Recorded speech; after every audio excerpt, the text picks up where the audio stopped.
पाकिस्तान से थाईलैंड जाने वाला पाकिस्तानी नौजवान थाईलैंड एयरपोर्ट के बाहर से अगवा कर लिया गया। अगवाकार कौन है और कितना तवान मांग रहे हैं? उसका फोन मुसलसल ऑफ जा रहा था। किडनैप कर लिया है, तशद्दुद भी बहुत ज्यादा किया है और डिमांड कह रहे हैं कि $50,000 दे दें 2-3 दिन के अंदर अंदर, अदरवाइज मार दिया जाएगा। अस्सलाम वालेकुम, मैं हूं फराद इज़ाम और आप देख रहे हैं उर्दू पॉइंट। लाहौर का नौजवान विजिट वीज़े पर थाईलैंड पहुंचा, एयरपोर्ट से बाहर निकला और टैक्सी में बैठा, जिसके बाद से अब तक उसका कुछ पता नहीं चल पा रहा कि वो कहां पर है। एक दफ़ा ज़रूर उसने अपने घर वालों को फ़ोन किया कि वो थाईलैंड पहुंच गया है। इस वक्त नौजवान कहां पर है, किन लोगों ने उसको अगवा किया और वो कितना तवान घर वालों से मांग रहे हैं। हमारे साथ चौधरी अमजद साहब मौजूद हैं, जिनका बेटा है और वो थाईलैंड विजिट वीज़े पर गया था। चौधरी साहब ये बताइएगा कि क्या नाम है आपके बेटे का, कितनी उम्र है और किस दिन का ये वाक़या है? पाकिस्तान से थाईलैंड वो कब गया है? जी अस्सलाम वालेकुम, बहुत शुक्रिया राज भाई।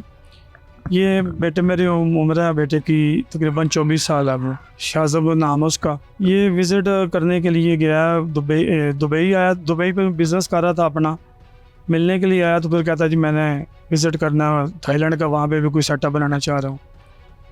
तो इसने टिकट कराई है थाई एयरलाइन की। परसों रात को यानी कि 1 अक्टूबर को 11:40 पे इसकी फ़्लाइट थी और फ्लाइट जो है वो तकरीबन 1 घंटा को समथिंग वो लेट हो गई। ये 1:20 से यहाँ से उड़ा है, बैंकॉक एयरपोर्ट पे पहुँचा है। उसका सुबह मुझे मैसेज आया कि मैं खैरियत से पहुँच गया हूँ। उसके बाद उसका फिर मैसेज आया कि मैंने टैक्सी हायर कर ली और मैं अपने होटल की तरफ जा रहा हूँ। उसके बाद तकरीबन 1:30 से 2 बजे तक मैं भी सोया हुआ था, वो भी मुझे इससे आगे अब सोया हुआ था। सही रात का सफ़र था उसका, लेकिन मैंने जब उससे रब्ता करने की कोशिश की तो वो उसका फ़ोन मुसलसल ऑफ जा रहा था। मेरा रब्ता नहीं हुआ, परेशानी भी हुई। तकरीबन 7:13 पे उसका फ़ोन आता है और वो मुझे बताता है कि पापा मुझे इन्होंने ना किडनैप कर लिया है।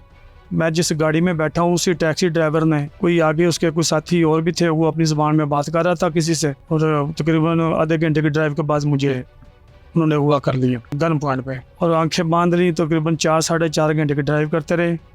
उसके बाद वो जब उन्होंने आंखें खोली तो एक छोटी सी नहर थी, वो मैंने क्रॉस की है हमने। तो मैंने बोर्ड पढ़ा, वहाँ पर बर्मा का बोर्ड लगा हुआ था।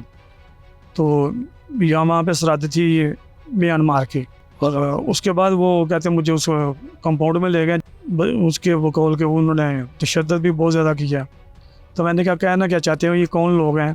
वो कहते जी ये जो मुझे टैक्सी ड्राइवर है ये भी इधर ही है, ये भी बर्मा का था, इसके साथी भी बर्मी है सारे, और ये डाकू टाइप है सारे, और इनके पास बड़ा जदीद असला है और ये मुझे मुसलसल मार रहे हैं, मुझे रोकते ही नहीं है। कोई इधर से मार रहा है, कोई इधर से मार रहा है और डिमांड कह रहे हैं कि $50,000 आप हमें दे दें 2-3 दिन के अंदर अंदर, अदरवाइज आपको मार दिया जाएगा या फिर आगे हम किसी दूसरी पार्टी से सौदा करके आपको फरोख्त कर देंगे। ये जो है मुतालबा है उनका $50 लाख का, वो $50,000 का वो शाहजेब से कर रहे हैं या आपको कॉल करवा रहे हैं? वो शाहजेब को कह रहे हैं कि अपने ज़ाहिर है जब उन्होंने उसको फ़ोन दिया है तो वो पास ही खड़े थे। वो बता रहा था बेटा कि मेरे सर पे खड़े हैं, क्योंकि इंग्लिश भी ये नहीं जानते और हमारी ज़बान तो ऑलरेडी नहीं जानते ये। तो मैंने पूछा फिर आपसे ये मुतालबा कैसे कर रहे हैं? वो कहते हैं जी ये लिखते हैं, मुझसे लिखवाते हैं, टाइप करवाते हैं और बाद में ये ट्रांसलेट करवाते हैं ऐप के ज़रिए। तो उस हिसाब से ये इन्होंने इस तरह इजाज़त दी है कि आपने वॉइस कॉल करनी है। तो अब आपने किसी को दरख्वास्त दिया, यानी कि मुतलका एम्बेसी को और फ़ॉरेन ऑफिस को, किसी से मुलाकात हुई है अभी तक? क्या यकीन दहानी करा रहे हैं? लॉ मिनिस्टर जो हमारे यहाँ फेडरल आज़म नज़ीर तारड़ साहब, उनके ऑफिस से मुझे कॉल आई थी कि आप हमें सारे डॉक्यूमेंट्स प्रोवाइड करें, उसका पासपोर्ट, वीज़ा, टिकट और उसका बोर्डिंग कार्ड।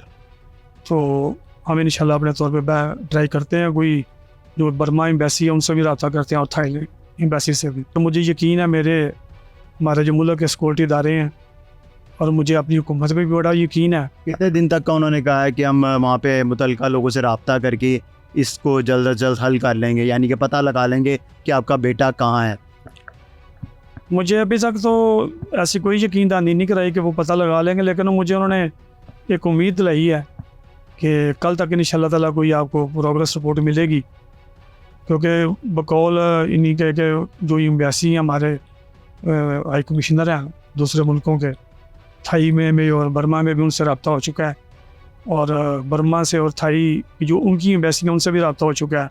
तो कल तक इंशाल्लाह ताला कोई पॉजिटिव रिपोर्ट आई। तो अगर बार बार यानी कि मुतालबा किया जाता है, कॉल करवाई जाती है आपके बेटे से अगवाकार के पैसे दें हमें $50,000 यानी पाकिस्तानी, ये कितनी मालियत बनती है और क्या आपके पास हैं?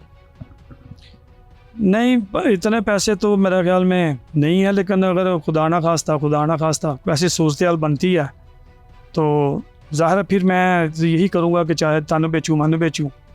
मेरा बेटा है, मेरा लख्त जिगर है, जवान बेटा भी, मैंने उसकी शादी करनी थी तो फिर मैं तो कुछ करूँगा ही।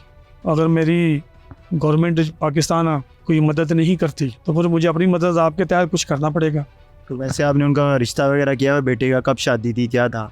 ये अभी मैंने उससे बात की थी तो वो कह रहा था कि पापा मेरी दिसंबर निकाल ले, फिर मेरी शादी करा देना। मंगनी उसकी की हुई है और ये जनवरी में हमारा प्रोग्राम था उसकी शादी का।